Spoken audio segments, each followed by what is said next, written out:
Jonas dentro de um grande peixe. Dando continuidade à nossa EBD do livro de Jonas, nós temos grandes ensinamentos para tirar do livro de Jonas, muitos ensinamentos, e são 4 capítulos.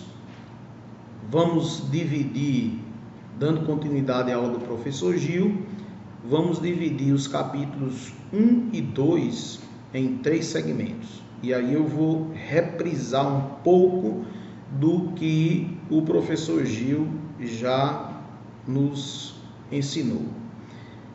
Então, a história de Jonas é riquíssima, ela traz grandes ensinamentos para as nossas vidas, então fiquemos todos atentos, porque temos grandes coisas a aprender com esse livro.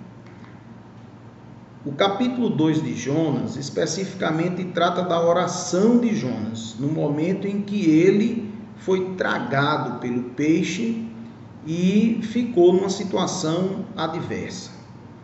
Qual o objetivo da nossa aula? Compreender que a única coisa em momentos da nossa vida que nós podemos fazer em momentos de angústia é entregar-nos em oração.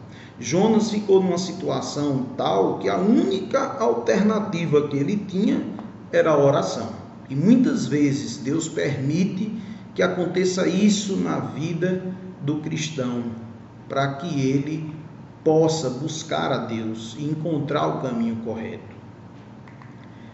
Reconhecer que às vezes é preciso que desçamos às profundezas de nossas vidas, a fim de que sejamos libertados por Deus. Então, muitas vezes, achamos que estamos livres, estamos fazendo a coisa correta, estamos em liberdade, e na verdade estamos aprisionados. E Deus permite que passemos por situações difíceis para que a gente seja liberto daquela situação. Reprisando o livro de Jonas, Deus dá uma missão a Jonas, que ele vá a Nínive. Nínive é uma cidade fora de Israel, uma cidade onde o povo tinha um comportamento soberbo, um comportamento perverso e muitas vezes agredindo a nação de Israel, oprimindo a nação de Israel. E Deus manda Jonas exatamente pregar para esse povo. E Jonas, a princípio, fala: não é possível que Deus está me mandando ir falar da graça dele para esse povo. Vai que esse povo se arrepende. Então Jonas, na mente dele, ele não queria levar a mensagem para Nínive. E muitas vezes acontece isso na vida do cristão. Então o texto áureo de Jonas está no capítulo 2, versículo 7. Quando Jonas diz em oração: quando minha vida se esvaía, me lembrei do Senhor, e minha oração subiu a ti em teu santo templo. Mostrando que no momento de uma situação completamente adversa, impossível de ser solucionada, uma oração chega ao trono da graça de Deus. Então, o capítulo 2 de Jonas, a gente vai aprender o seguinte: Jonas ele terá que naufragar pessoalmente para se encontrar consigo mesmo e assim poder suplicar por sua vida. E esse ensinamento nós teremos também para as nossas vidas. Muitas vezes Deus permite que você naufrague pessoalmente, para você encontrar com você mesmo e saber que você está indo na direção errada, e Deus tem uma providência, uma correção, algo para você, para que haja uma mudança. Então Jonas terá que naufragar. Eu gosto sempre de frisar essa passagem da Bíblia, de 2 Timóteo, capítulo 3:16, onde diz que toda escritura é inspirada por Deus e útil para nos ensinar o que é verdadeiro e para nos fazer perceber o que não está em ordem em nossa vida. Ela nos corrige, quando erramos e nos ensina a fazer o que é certo.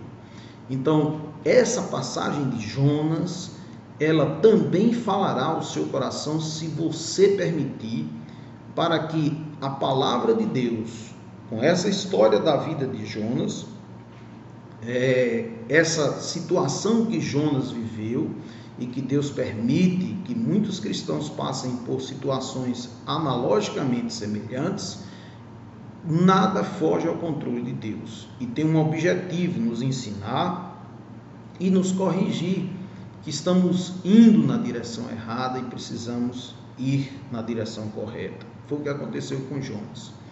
Então, em homenagem aqui ao professor Dário, o professor Gil já colocou isso também na aula dele, um mapa mostrando que ali, mostrando o local onde Jonas estava, em Israel, e Deus designou ele para ir a Nínive, ali próximo. Não precisava ele pegar um navio, mas aí ele decidiu ir na direção completamente oposta. Vejam aí, distante, a caminho do mar. Ele achou que naquele momento era uma provisão de Deus, aquele barco, levando ele na direção contrária, porque no pensamento dele, ele estava sem querer ir a Nínive, sem querer obedecer o desígnio de Deus. E muitas vezes em nossas vidas nós fazemos isso também. Muitas vezes nos confundimos e desobedecemos os preceitos de Deus, achando que algumas coincidências são providências divinas para ir numa direção contrária. E a gente vai aprender hoje a diferença entre essas duas coisas e que a gente saia com esse ensinamento bem sedimentado para as nossas vidas. Então, isso que aconteceu com Jonas acontece na vida do crente hoje. O que Jonas nos ensina, se nossas vidas chegarmos a tal limite? O que temos a aprender com o livro de Jonas? Como eu disse, o capítulo 1 e 2 de Jonas, nós vamos dividir em 3 pilares. Primeiro, a desobediência. Depois, a disciplina. E em seguida, o livramento. Fatores experimentados por Jonas na trajetória que o levou a encontrar a vontade de Deus para a sua vida: o mar, o peixe, a oração. No paralelo, nós vemos aí a desobediência, a disciplina e o livramento. Então veja, essa figura ilustra muito bem, como o nosso professor Gil já colocou na aula passada. Jonas não queria ir de jeito nenhum para Nínive. E ele achou que aquele navio ali indo para Tarsis, e tinha uma vaga para ele no porão, ele podia ir dormindo, tranquilo, sem nenhum problema. Ele disse: que providência, é aqui que eu vou. E entrou nessa embarcação. E aí aconteceu a tempestade, foi lançado à sorte, e a sorte caiu sobre ele. Veja que Deus está no controle absoluto de tudo. E vê que coisa interessante, os que estavam no barco perguntaram: mas o que você fez? Quem é o seu Deus? Ele disse: eu sou servo do Deus Altíssimo, Criador dos céus e da terra. E aí, o que você fez? Eu estou em desobediência, me lancem ao mar. E eles ficaram relutantes em lançar Jonas ao mar. Mas quando eles lançaram, você vai ver, Gil já colocou isso no capítulo 1, após ele ser lançado no mar, a tempestade acalmou e todos que estavam no navio glorificaram a esse Deus de Jonas, porque ele é um Deus poderoso. Vê que coisa interessante. O lançar Jonas ao mar trouxe conversão àquelas pessoas, a esse Deus todo-poderoso. Então, a rejeição inicial do profeta ao chamado do Senhor para advertir Nínive do julgamento que sobreviria por causa da sua perversidade. Então, Deus nos chama a advertir as pessoas que tem acesso a nós, alguém que está seguindo numa direção contrária ou com um comportamento perverso, nós devemos, como atalaias, alertar que essa atitude não fugirá ao juízo de Deus. A pessoa pode permanecer na desobediência, mas não fugirá. Então, eu peguei a Bíblia de Spurgeon, ele faz um comentário nesse trecho de Jonas, no capítulo 1 e 2, entre a diferença entre preceito e providência. E vamos entrar nesse aspecto que é extremamente importante para a gente aprender. Então Jonas é lançado ao mar, ele achou que aquele navio era uma providência, ele estava querendo não ir para Nínive, e ele disse: que providência, um navio e tem vaga para mim, e eu ainda vou no porão dormindo, isso é uma providência. E de repente ele teve que ficar na barriga de um peixe. A desobediência dele gerou uma disciplina. Então, o que é que nós precisamos saber? A diferença entre preceito e providência. O preceito é aquilo que Deus já estabeleceu, uma regra, aquilo que se aconselha a fazer ou praticar. Ensinamento, o que se ensina, prescrição ou ordem. Por exemplo, ação de prescrever, seguir os preceitos do juiz. Preceito é algo que você deve obedecer, independente de qualquer circunstância.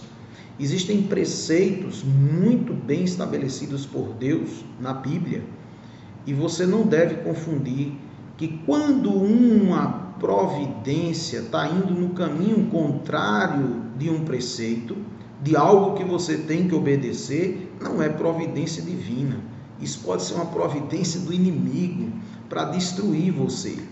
E o que é providência? Prevenção, disposição prévia dos meios necessários para obter um fim, para evitar um mal ou para remediar uma necessidade. Providência divina é quando algo surge para cumprir uma coisa que já é preceito de Deus, já é uma determinação de Deus. Então, quando você está na obediência, quando você está obedecendo os preceitos e surge uma situação favorável, isso é uma providência. Mas quando surge algo que facilita a desobediência, não é providência divina, porque a providência divina jamais ela vai se chocar com um preceito de Deus. Jamais Deus iria dizer: olha, eu quero que você vá a Nínive, e de repente ele vai providenciar um navio que vai para Tarsis na direção contrária. Então isso não é providência, e nós devemos fazer esse discernimento em nossas vidas. Muitas vezes aquilo que você pode estar achando que é providência divina, se está de encontro aos preceitos de Deus, não é providência divina. Então Jonas enfrentou diante da desobediência o quê? O mar em fúria, marinheiros com medo e um homem no mar. A esperança estava desfeita. Aí o que passa a existir no coração de Jonas é desespero e desolação. O perigo desagregador da morte e da experiência do nada. Para onde eu vou? Agora deu em nada. Qual é o ensino que nós devemos ter com a desobediência? Todas as vezes que você escolhe caminhar sozinho, baseado no seu entendimento, o que você conseguirá viver é uma experiência de algo sem vida, um deserto, uma desolação de espera, sem forma e em trevas absolutas. Então, desde que Deus tirou o povo do Egito, Ele tem dado preceitos de obediência. Veja aqui esse trecho de Deuteronômio, no capítulo 30, nos versículos 19 e 20, que eu separei, aonde Deus, através de Moisés, ele diz: hoje lhes dei a escolha entre a vida e a morte, entre bênçãos e maldições. Agora chamo os céus e a terra como testemunhas da escolha que fizeram. Escolham a vida para que vocês e seus filhos vivam. Façam isso amando, obedecendo e apegando-se fielmente ao Senhor. pois ele é a sua vida.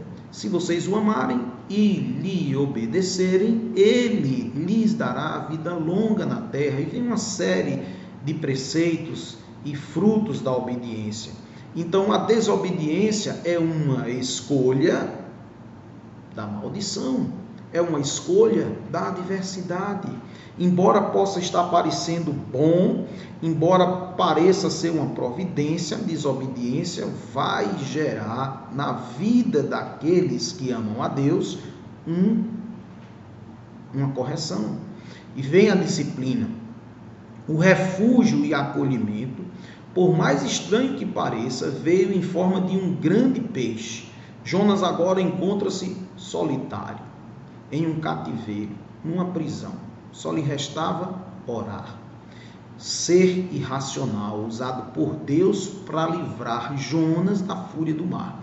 Jonas, quando foi lançado ao mar, disse: pronto, eu agora vou morrer. De que adiantou, mas Deus foi lá e disse: não, você não vai morrer. Você vai passar 3 dias no ventre do peixe. Então, aí nós temos a imagem de Jonas sendo capturado pelo peixe. A baleia não é um peixe, é um mamífero. Se fala muito que era uma baleia, mas existem até bíblias de estudo tentando racionalizar a fé e explicar que é possível um peixe que não seja baleia tragar um homem e ele permanecer vivo. Bem, não tem como explicar a fé do ponto de vista racional, científico. A fé é algo que não se explica matematicamente.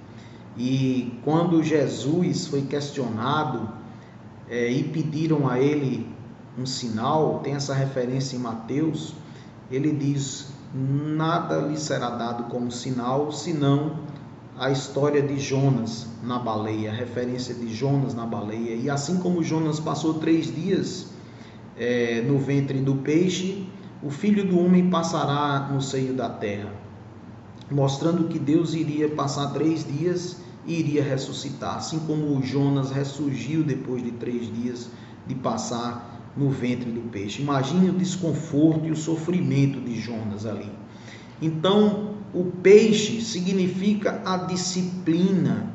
Achou que tudo estava perdido, que tudo estava acabado, tudo tinha terminado. Veio o socorro de Deus, mas esse socorro veio junto com a disciplina. O peixe fez com que Jonas dissesse: olha, eu fui lançado ao mar para morrer afogado e agora estou vivo, então eu posso orar. E aí ele clamou a Deus.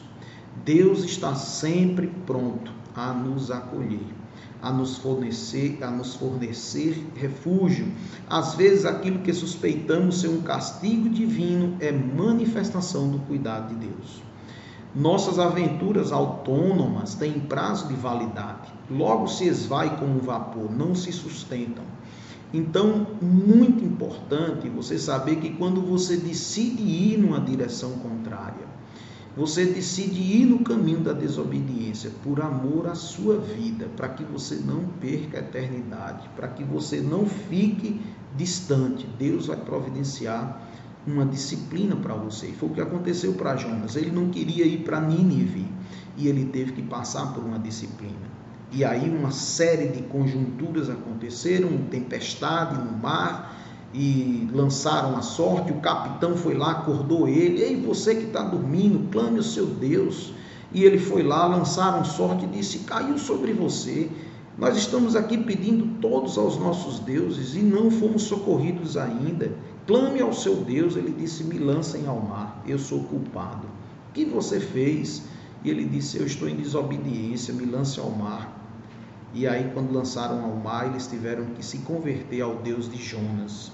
E automaticamente Deus foi lá e resolveu um socorro para Jonas e disse: olha, você vai ficar aqui quietinho, umas algas sobre sua cabeça, não vai ter conforto, mas você não vai morrer. Agora, cumpra o que você foi determinado para fazer. Então, como tem essa passagem em Hebreus, que eu gosto muito, 12, versículo 11, nenhuma disciplina é agradável no momento em que é aplicada. Ao contrário, é dolorosa. Então Jonas não estava confortável no ventre do peixe. Ele diz, as algas estavam sobre a cabeça dele. Imagine o odor, o desconforto. Ele não estava numa situação confortável.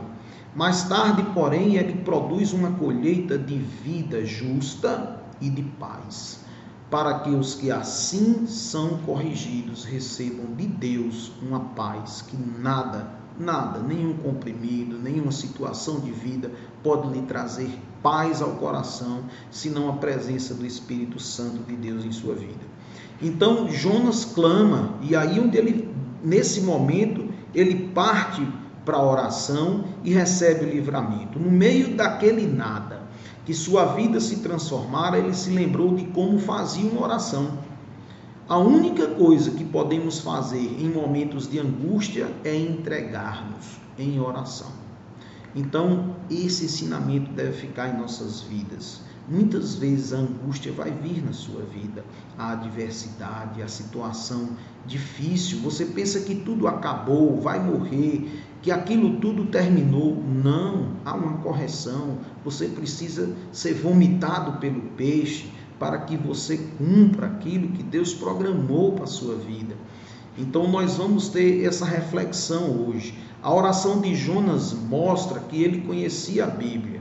Faltava sair da racionalidade e colocar em prática.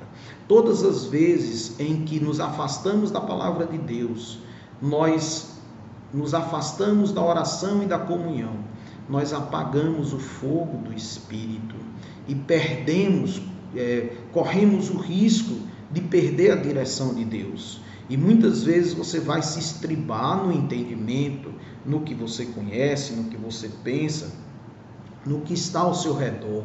E não é assim. É como diz em Oséias, o povo de Deus estava sendo destruído porque lhe faltava conhecimento. Então, cada vez que você deixa de conhecer a palavra de Deus, você está vulnerável a ser destruído, a ser enganado, a ir na direção contrária, a desobedecer. Então, temos muito de Jonas, conhecemos a Bíblia, mas deixamos a desejar como discípulos de Jesus. Nós temos discurso moral, religioso, mas somos insuportáveis como pessoas. Possuímos um dedo pronto a apontar as impurezas alheias, mas indispostos a testemunhar a compaixão divina. Qual é o ensino que fica quando Jonas clamou? Não apaguem o espírito. Então, devemos abrir mão de forma real, transparente, do controle da nossa vida. Não para os outros, para Deus, né? Apagar o espírito é fazer a opção errada, é omitir de ser um instrumento nas mãos de Deus, é optar pela autonomia e agir conforme o nosso entendimento limitado. Toda vez que você, não, eu acho que ali é a opção ideal, e você consultou a Deus, você procurou saber se realmente é aquilo que Deus planejou para a sua vida, não apague o Espírito. O Espírito ele está presente para lhe direcionar. Então veja, gostamos muito de repetir isso. Eu vejo muito isso, os cristãos repetindo e dizendo, olha, a vontade de Deus é boa, é perfeita, é agradável. Ótimo, isso está na Bíblia. Só que você precisa prestar atenção no seguinte: antes que você experimente a vontade de Deus, que é boa, perfeita e agradável, é necessário que você se afaste e permita que o seu entendimento seja direcionado pelo Espírito Santo de Deus. Veja o que diz aqui em Romanos, capítulo 12, versículo 2. Não imitem o comportamento e os costumes deste mundo, mas deixem que Deus os transforme por meio de uma mudança em seu modo de pensar, a fim de que experimente a boa, agradável e perfeita vontade de Deus para vocês.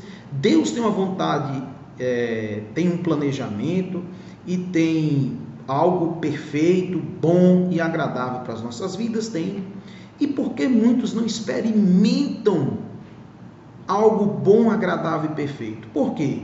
Porque não se deixam, não permitem que Deus transforme o meio, uma mudança do seu modo de pensar, do seu entendimento. Se você não permitir que Deus transforme o seu entendimento, e você está com o entendimento baseado nas informações que o mundo está fornecendo, dificilmente você irá experimentar a boa, perfeita e agradável vontade de Deus. Não tenha dúvida disso.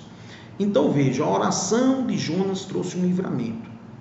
Nossa falta de vontade em fazer o que está em sintonia com o reino de Deus impede a expressão dos frutos do Espírito Santo. Faça uma checagem do que é que você tem apresentado em sua vida, do que temos apresentado em nossas atitudes, nas nossas vidas. Não está na Bíblia que será fácil. Exige renúncia. Pode ser doloroso. Pode ser doloroso. Então, devemos sair dessa aula com essa reflexão. Para refletir, mudar e agir. Deixe que Deus use sua vida e fará coisas extraordinárias. Deus tem um plano para as nossas vidas. E nós somos instrumentos nas mãos de Deus. Mas todas as vezes em que abandonamos os preceitos divinos, as orientações de Deus, para seguir noutra direção, como fez Jonas, Deus vai providenciar um peixe, vai providenciar uma adversidade, para que nessa adversidade você, no meio da angústia, você clame, no meio da angústia você ore e busque, e Deus virá com a resposta. Amém? Então, ficamos aí com esses ensinamentos magníficos do livro de Jonas. Então, deixe Deus usar a sua vida, e é você, com livre-arbítrio, que decide. Vai obedecer ou você vai se estribar, se apoiar no seu entendimento e achar que o seu pensamento é certo? Muitas vezes fazemos isso ao longo das nossas vidas, né? Decidimos as coisas baseado no nosso entendimento e achamos que é provisão de Deus, que aquilo ali é a direção de Deus. E muitas vezes não temos paciência para esperar e buscar de Deus a direção e obedecer. Então, esperar, saber o tempo certo das coisas, dos acontecimentos em nossas vidas, é você aprender a confiar em Deus. Ele está atento. E se algo deu muito errado, Deus, Ele está no controle absoluto de tudo. E Ele é capaz de pegar uma árvore que só tem o tronco cortado e fazer ela reverdecer e frutificar e voltar a ter vida e vida em abundância. Amém? Muito obrigado.